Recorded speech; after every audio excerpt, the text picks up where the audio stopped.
Hello dears, welcome to Aegon learning. ഒരു sure question നമുക്കൊന്ന് പരിചയപ്പെട്ടാലോ? ഓണം എക്സാം ഒക്കെ വരാൻ പോവല്ലേ. എക്സാമിന് പാരലൽ ലൈൻ സമാന്തര വരകൾ ചാപ്റ്ററിൽ നിന്ന് എപ്പോഴും ചോദിക്കുന്ന ഒരു ചോദ്യമാണ്. Very very important. അത് 1-2 മാർക്കിനൊന്നല്ലേ, വലിയ മാർക്കിന് തന്നെ ചോദിക്കുന്ന അടിച്ചു പൊളി ക്വസ്റ്റ്യൻ ആണ്. 4 അല്ലെങ്കിൽ 5 മാർക്കിനാണ് ഈ ചോദ്യം സാധാരണ ഉണ്ടാവാറ്. അപ്പോൾ എല്ലാവരും നോക്കുക. In the figure, D is the centroid of the triangle ABC. Q is the midpoint of the line BD and R is the midpoint of the line CD. ഇങ്ങനെ കുറച്ച് കണ്ടീഷനൊക്കെ തരുന്നുണ്ട്. മലയാളത്തിലും കൂടെ ഒന്ന് വായിച്ചു നോക്കാം അല്ലേ. ചിത്രത്തിൽ ത്രികോണം എ ബി സിയുടെ മധ്യമ കേന്ദ്രമാണ് ഡി, ബി ഡിയുടെ മധ്യബിന്ദുവാണ് ക്യൂ, സി ഡിയുടെ മധ്യബിന്ദുവാണ് ആർ. ഈ മധ്യമ കേന്ദ്രം എന്നൊക്കെ പറഞ്ഞാൽ എന്താ സാധനം? മധ്യമ കേന്ദ്രം അതെന്തുവാ? നമ്മൾ അതിന് ഇംഗ്ലീഷിൽ പറയാം സെൻട്രോയിഡ് എന്നൊക്കെയാ പറയാം. നിങ്ങൾക്ക് പരിചയമുണ്ടോ? പാരലൽ ലൈൻസ് ചാപ്റ്ററിൽ നിങ്ങൾ പഠിച്ചോ എന്താണ് ഈ സെൻട്രോയിഡ്? ഇനി അറിയാത്ത മക്കളുടെ ഇവിടെ നോക്കിക്കോ, നമുക്ക് പറഞ്ഞുതരാം. ഒരു ട്രയാങ്കിളിന്റെ ഒരു വേർട്ടെക്സിൽ നിന്ന് ഒരു മൂലയിൽ നിങ്ങൾ എങ്ങോട്ടാണ് വരയ്ക്കേണ്ടതെന്ന് അറിയോ?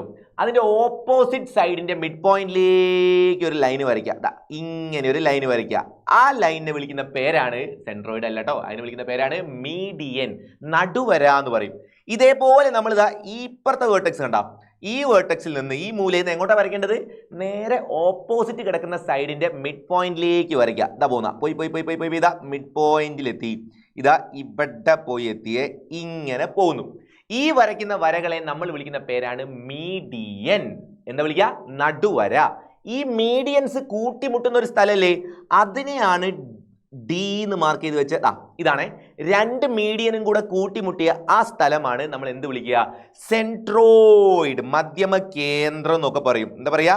സെൻട്രോയിഡ്. ഒരു ട്രയാങ്കിൾ ഉണ്ടെങ്കിൽ അതിൻ്റെ ഏതെങ്കിലും ഒരു മൂലയിൽ നിന്ന് നിങ്ങൾ ഇങ്ങനെ വരച്ചാൽ മതി. ഒരു മൂലയിൽ നിന്ന് ഓപ്പോസിറ്റ് സൈഡിന്റെ മിഡ് പോയിന്റിലേക്ക് വരച്ചു വെക്കുക.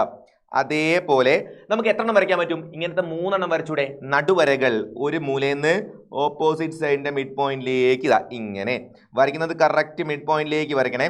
അങ്ങനെ വരയ്ക്കുന്ന സമയത്ത് 2 എണ്ണം വരയ്ക്കുമ്പോൾ തന്നെ കൂട്ടിമുട്ടിയില്ലേ, ഇനി 3ാമത്തത് വരയ്ക്കേണ്ട ആവശ്യമില്ല. ആ കൂട്ടിമുട്ടുന്ന ഈ സ്ഥലത്തിനെ വിളിക്കുന്ന പേരാണ് സെൻട്രോയിഡ്. ഇനി നമ്മുടെ ചിത്രത്തിലേക്ക് തിരിച്ചു വരാം. എന്റെ ക്വസ്റ്റ്യൻ നോക്കാം കേട്ടോ. അപ്പൊ ഡി എന്ന് പറയുന്നത് നമ്മുടെ സെൻട്രോയിഡ് ആണെന്നുള്ള കാര്യം കിട്ടി. ബാക്കി എന്താ പറയുന്നത്? ബി ഡിയുടെ മധ്യബിന്ദുവാണ് ക്യൂ, ക്യൂ എന്ന് പറയുന്നത് ബി ഡിയുടെ മധ്യബിന്ദുവാണ്. അതേപോലെ സി ഡിയുടെ മധ്യബിന്ദുവാണ് ആർ. സി ഡി എവിടെ? സി ഡി ഈ സി ഡിയുടെ മധ്യബിന്ദുവാണ് ആർ എന്ന് പറയുന്നത്. ഇത്രയും ക്വസ്റ്റ്യൻ തന്നിട്ടുണ്ട്. ഇനി നിങ്ങൾ പറയേണ്ട point, first question, B C സമം 14 സെന്റിമീറ്റർ ആയാൽ പി എസും ക്യു ആറും, ഈ 2 എണ്ണം നമ്മൾ കണ്ടുപിടിക്കണം.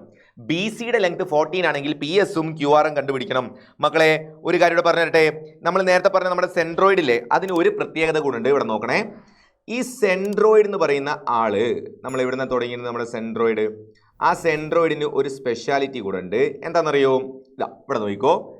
നമ്മളിതാ ഇവിടെ നിന്ന് ഇങ്ങനെ വന്നിട്ട് ഇങ്ങനെ പോയി ഇവിടം വരെ എത്തുന്ന നമ്മുടെ മീഡിയൻ ഇല്ലേ, ആ മീഡിയനെ സെൻട്രോയിഡ് ഒരു റേഷ്യോയിൽ അങ്ങോട്ട് കട്ട് ചെയ്യും.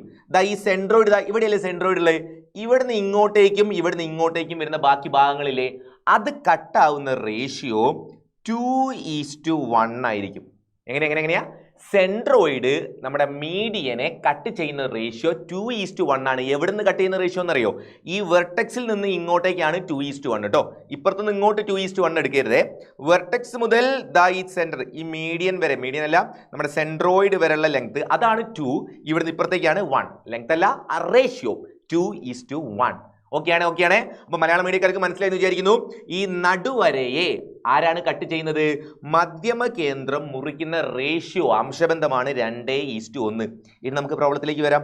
നമ്മളോട് അവർ തന്ന കാര്യങ്ങൾ എന്തൊക്കെയാ? BC 14 ക്വസ്റ്റിൽ തന്നിരിക്കുന്നത്. നമ്മൾക്ക് ഈ പിക്ചർ ഇപ്പുറത്ത് വലുതായിട്ട് കിടക്കുന്നുണ്ട്. BC 14 ഒന്ന് മാർക്ക് ചെയ്ത് വെച്ചേക്കട്ടെ. BC 14 centimetre. നിങ്ങളോട് ചോദിക്കുന്ന ഒന്നാമത്തെ ചോദ്യം, ഫസ്റ്റ് ചോദ്യം എത്രയാ? പി എസും ക്യു ആറും ഇത് കണ്ടുപിടിക്കാനാണ് പറയുന്നത്. പി എസ് എന്ന് പറഞ്ഞാൽ ഇതാണ് പി എസ്.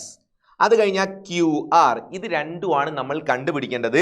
ഇനി അത് കാണാനുള്ള എളുപ്പപ്പണി, നിങ്ങൾ ഈ ചാപ്റ്ററിൽ തന്നെ പഠിച്ചൊരു തിയറി മതി. ആർക്കെങ്കിലും ഇതിന്റെ ആൻസർ അറിയോ? ഇത് 14. അതിന്റെ ആൻസർ എത്രയെന്ന് അറിയോ? ഞാൻ പറയട്ടെ. ആൻസർ ഞാൻ ആദ്യം പറയണേ, അതിനുശേഷം നമുക്ക് പോയിന്റ് കാര്യങ്ങളൊക്കെ പറയാം. ആൻസർ ഇത് 7 സെന്റിമീറ്റർ ഉണ്ടാവും. നേരെ പകുതി, 14ന്റെ നേരെ പകുതി. ഇതും അങ്ങനെ തന്നെ, ഇതും 7 സെന്റിമീറ്റർ. ആ 2 എണ്ണത്തിന്റെ ആൻസറും 7 സെന്റിമീറ്ററാണ്. ഇനി എങ്ങനെ നോക്കിക്കോ, നമുക്കൊരു വലിയ ത്രികോണം കണ്ടോ? ഈ വലിയ ത്രികോണം, ആ ത്രികോണത്തിന്റെ രണ്ട് വശങ്ങൾ, രണ്ട് സൈഡിന്റെ മിഡ് പോയിന്റ് ആയ പിയും എസും കൂടെ ഇങ്ങനെ ജോയിൻ ചെയ്ത് ഒരു ലൈന് വരച്ചാൽ, ഇതൊക്കെ പാരലൽ ലൈൻസ് ചാപ്റ്ററിലെ ഇമ്പോർട്ടൻറ്റ് കോൺസെപ്റ്റ് ആണ്. നമ്മൾ ഒരൊറ്റ ക്വസ്റ്റ്യനിലൂടെ കുറേ കാര്യങ്ങൾ പഠിക്കുകയാണ്. ഒരു ട്രയാങ്കിളിന്റെ രണ്ട് സൈഡുകളുടെ മിഡ് പോയിന്റ്സ്, ഈ രണ്ട് സൈഡിന്റെ മിഡ് പോയിന്റ്സ് ഇങ്ങനെ ജോയിൻ ചെയ്തുകൊണ്ട് ഒരു ലൈൻ വരച്ചാൽ ആ ലൈൻ മൂന്നാമതുള്ള സൈഡിൽ ഏത്, അവിടെ മൂന്നാമത് ഒരു സൈഡും കൂടെ ബാക്കിയില്ലേ ആ ട്രയാങ്കിളിന്, ആ സൈഡിന് പാരലലും ആയിരിക്കും. അതിന്റെ ലെങ്ത് ഈ മൂന്നാമത്തെ സൈഡിന്റെ ഹാഫ് ആയിരിക്കും ഉണ്ടാവുക. Simple point. അപ്പൊ അതും കൂടെ ഒന്ന് പഠിച്ചു വെക്കണേ. നമ്മൾ പറഞ്ഞത് ഈ വലിയ ട്രയാങ്കിൾ ആണ് നമ്മൾ നോക്കിയത്. ആ ട്രയാങ്കിളിന്റെ രണ്ട് സൈഡാണ് എ ബിയും എ സിയും. അതിന്റെ മിഡ് പോയിന്റ് ആയ പിയും എസും കൂടെ ജോയിൻ ചെയ്താൽ കിട്ടുന്ന ലൈൻ എന്തായിരിക്കും? മൂന്നാമത് കിടക്കുന്ന സൈഡിലെ നമ്മൾ മിഡ് പോയിന്റ് എടുക്കാത്തൊരു സൈഡില്ലേ, ഏതാ, ബി സി എന്ന് പറഞ്ഞ സൈഡ്, ആ സൈഡിന്റെ പകുതിയുമായിരിക്കും, അതിന് പാരലലും ആയിരിക്കും. സമാന്തരവുമാണ്, പകുതിയുമാണ്. അപ്പൊ 7 സെന്റിമീറ്റർ. ഒരു ഡൗട്ട് ചോദിക്കട്ടെ, അപ്പൊ ഈ താഴെയുള്ള 7 എവിടുന്ന് കിട്ടി? ഈ മുകളിലുള്ളത് 7 സെന്റിമീറ്റർ ആണെന്ന് ഇപ്പം പറഞ്ഞു തന്നു. താഴത്തെ 7 എവിടുന്ന് കിട്ടിയെന്ന് അറിയോ? അത് കിട്ടാനും നമ്മുടെ കയ്യിലൊരു ട്രയാങ്കിൾ ഉണ്ട്. ഇതാണ് നമ്മുടെ അടുത്ത ട്രയാങ്കിൾ. നോക്കിക്കോണേ, ഈ ത്രികോണം നോക്കുക. ഈ ത്രികോണത്തിന്റെ പേര് എന്താ? ബി സി ഡി എന്ന് പറഞ്ഞ ത്രികോണം നോക്കാം. അതിലും നമുക്ക് രണ്ട് വശങ്ങൾ, ഒന്ന് ബി ഡി ഒന്ന് സി ഡി, അത് രണ്ട് വശങ്ങളുടെ മിഡ് പോയിന്റ്സ് ആണ് ക്യൂവും ആറും. അത് രണ്ടും കൂടെ ജോയിൻ ചെയ്ത് വരച്ച വരയാണ് ക്യു ആർ. അപ്പൊ ഈ ക്യു ആർ എന്ന് പറയുന്നതും മൂന്നാമത്തെ സൈഡായ ബി സി, അതിന്റെ പകുതി ഉണ്ടാവും. 14ന്റെ പകുതി 7. റെഡി? ഇത് പാരലലും ആയിരിക്കും കേട്ടോ, ഇത് സമാന്തരവും ആയിരിക്കും. Very very very important point പറഞ്ഞുകൊണ്ടാ അത് ആവശ്യം വരും. അപ്പോൾ ഒന്നാമത്തെ ചോദ്യത്തിന് ആൻസർ എല്ലാവർക്കും കിട്ടിയിരിക്കുന്നു. എത്രയാ? 7 സെന്റിമീറ്റർ ആണ് നമ്മുടെ രണ്ട് ആൻസർ ഉണ്ടാവുക. പി എസും ക്യു ആറും രണ്ടാൾക്കാരും 7 സെന്റിമീറ്റർ ഉണ്ടാവുകയെ. അടുത്ത ചോദ്യം C D is to D P. ഇതിന്റെ ആൻസർ നമ്മൾ നേരത്തെ പറഞ്ഞല്ലോ. C D is to D P, ഇതാ ഇവിടെ തൊട്ട് ഇവിടെ വരെ C D is to D P. ഞാൻ നേരത്തെ പറഞ്ഞല്ലേ, സെൻട്രോയിഡ് മീഡിയനെ കട്ട് ചെയ്യുന്ന റേഷ്യോ നമ്മൾ നേരത്തെ പറഞ്ഞില്ലേ. ഏതാ നമ്മുടെ റേഷ്യോ? ഇവിടുന്ന് ഇങ്ങോട്ടേക്ക് C D is to D P എന്ന് പറഞ്ഞാൽ, എടാ പറയടാ ആൻസർ എത്രയാ? 2:1 ആയിരിക്കും ആ റേഷ്യോ. ക്ലിയർ? ആ റേഷ്യോ എത്രയാ? 2:1. ഇനി ഒരു ചോദ്യം കൂടെ ബാക്കിയുണ്ട്. B Q is to Q D is to D S. 3 എണ്ണം പറയുന്നുണ്ട്. ഇവിടെ തൊട്ട് ഇവിടം വരെ ഇതാണ് ബി ക്യു. ബാക്കി ഇവിടെ നിന്ന് ഇങ്ങോട്ടേക്ക് ക്യു ഡി, ഇനി ഇവിടെ നിന്ന് ഇങ്ങോട്ടേക്ക് ഡി എസ്. ഈ 3 എണ്ണത്തിന്റെ റേഷ്യോ ആണ് ചോദിക്കുന്നത്. നമുക്കറിയുന്ന ഒരു കാര്യമുണ്ട്, ഇത് മുഴുവനായിട്ട് 2, ഇവിടെ നിന്ന് ഇങ്ങോട്ടേക്ക് 1 അല്ലേ? അത് 2:1 ആയതുകൊണ്ട് ഇത്രയും 2 ഇവിടെ നിന്ന് ഇങ്ങോട്ടേക്ക് 1 ആണ്. ഇനി ഒന്ന് നോക്കിക്കേ, ഈ ക്യൂ എന്ന് പറയുന്നത് എന്താണ്? ക്യൂ ക്വസ്റ്റ്യനിൽ തന്നിട്ടുണ്ടല്ലോ. ക്യൂ എന്ന് പറയുന്നത് ബി ഡിയുടെ മധ്യബിന്ദു, മിഡ് പോയിന്റ് ആണ്. അപ്പൊ ഇവിടെ തൊട്ട് ഇവിടം വരെയുള്ള 2വിനെയും നമുക്ക് 2 കഷ്ണമാക്കിക്കൂടെ? അപ്പൊ ഇതും 1:1. അപ്പുറത്ത് ഓൾറെഡി ഒരു 1 ഉണ്ട്. എല്ലാം കൂടെ ആൻസർ എന്താ വരിക? 1:1:1 ആയിരിക്കും ആൻസർ ഉണ്ടാവുക. മുഴുവനായിട്ട് 2:1 നമുക്കറിയായിരുന്നു. ഇത്രയും 2 ഇവിടെ നിന്ന് ഇങ്ങോട്ട് 1, 2:1. ആ 2വിനെ തന്നെ നമ്മൾ വീണ്ടും ഒരു കഷ്ണം കൂടി ആക്കുന്നു, കാരണം അത് മിഡ് പോയിന്റ് ആണെന്ന് പറഞ്ഞിട്ടുണ്ട്.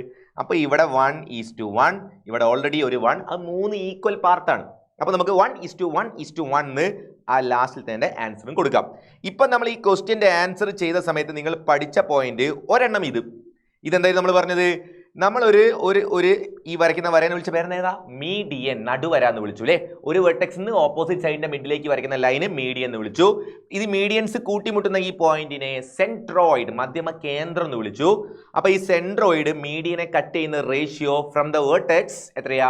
2:1 ആണ്. അതും നമ്മൾ പഠിച്ചു. ഇനി ഇതിന്റെ കൂടെ ഒരു പോയിന്റ് കൂടെ നമുക്ക് ആ പ്രോബ്ലം ചെയ്യാൻ ആവശ്യം വന്നിരുന്നു. അതും കൂടെ നമുക്ക് പറഞ്ഞിട്ട് സ്റ്റോപ്പ് ചെയ്യാം. ഒന്ന് ക്ലിയർ ആയിക്കോട്ടെ, ഈ തിയറി ഒന്ന് റെഡിയാക്കി വെച്ചോ. ഈ മൂന്നാമത്തെ പോയിന്റ് ഇതാണ്.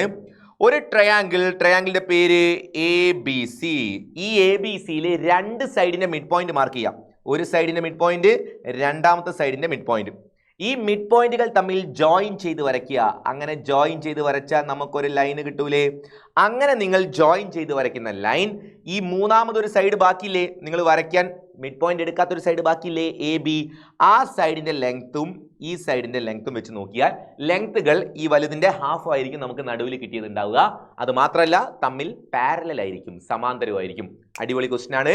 കുറെ പോയിന്റ്സും കുറെ കാര്യങ്ങളും ക്ലിയർ ആയെന്ന് വിചാരിക്കുന്നു. മക്കളെ, നമ്മൾ ഇനി ചെയ്യുന്ന പരിപാടി എന്താ? ഇത് പാരലൽ ലൈൻസ് എന്ന് പറയുന്ന ഇമ്പോർട്ടൻറ്റ് ചാപ്റ്ററിലുള്ള ഒരു ക്വസ്റ്റ്യൻ ആണ്. അപ്പൊ ഈ ചാപ്റ്ററിന്റെ കംപ്ലീറ്റ് ആയിട്ട് നമുക്ക് വേണ്ട കാര്യങ്ങളും എന്തൊക്കെയോ വരയ്ക്കാനുള്ള ക്വസ്റ്റ്യൻസും അതേപോലെ ഇങ്ങനെ വരുന്ന വലിയ വലിയ ചോദ്യങ്ങളും എല്ലാം നമുക്ക് ക്ലിയർ ആക്കണം. അങ്ങനെയാണെങ്കിൽ നാളെ എന്ന് പറഞ്ഞാൽ ഏതാ, ശനിയാഴ്ച രാത്രി 7 മണിക്ക് ഞാൻ ലൈവിൽ ഉണ്ടാവും. പാരലൽ ലൈൻസ് സമാന്തര വരകൾ ചാപ്റ്ററുമായിട്ട്. അപ്പൊ ആ ചാപ്റ്ററിലെ എല്ലാ കോൺസെപ്റ്റും എല്ലാം നമുക്ക് സെറ്റ് ആക്കണം. നിങ്ങൾ ഫ്രണ്ട്സിനെയൊക്കെ കൂട്ടി വരിക, കമ്പനിക്കാരെ എല്ലാവരെയും വിളിച്ചു പോവാ, നമുക്ക് അടിപൊളിയായിട്ട് പഠിക്കണം. ഓക്കെ ആണ് മക്കളെ? എന്നാൽ സെറ്റ് ആക്കാം ലൈവിൽ.